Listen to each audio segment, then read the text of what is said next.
எல்லாரும் பெரியவங்கெல்லாம் சொல்லக்கூடிய ஒரே அட்வைஸ் என்னென்னா, ஒருத்தருக்கு ஒருத்தர் விட்டு கொடுத்து போங்க, ஒருத்தருக்கு ஒருத்தர் அனுசரித்து போங்க அப்படிங்கிறது தான் இந்த படத்தினுடைய டோட்டல்.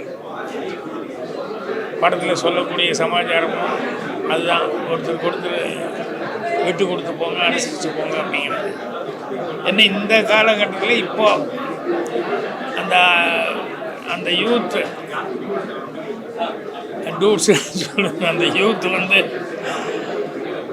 பெண்களுக்கு இருக்கக்கூடிய சின்ன சின்ன விஷயங்கள், அவங்க வீக் பாயிண்ட் ஆகட்டும், இல்லை அவங்க சுதந்திரம்னு நினைக்கிறதாகட்டும், அதில் என்ன தப்பு நடக்குதுன்னு காமிக்கிறேன். அதே மாதிரி ஆண்கள் சில வார்த்தைகள் சொல்லும்போது அந்த வார்த்தைகள் கொஞ்சம் டங் ஸ்லிப் ஆனால் கூட அது எந்த அளவுக்கு பெண்களை காயப்படுத்தும் அப்படிங்கிற மாதிரி சொல்லியிருக்காங்க.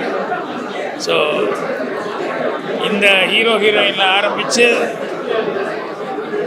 நம்ம பிளாக் ஷிப் அந்த கப்புள்ஸில் அழகாக கதையை கொண்டு போய் அவங்களும் சேர்ந்து அந்த ஸ்ரீகாந்த் அவர்கள் லாஸ்ட்டில் சொல்கிறது கோர்ட்டில் ரொம்ப டச்சிங்காக சொல்லி முடிச்சிருக்காங்க.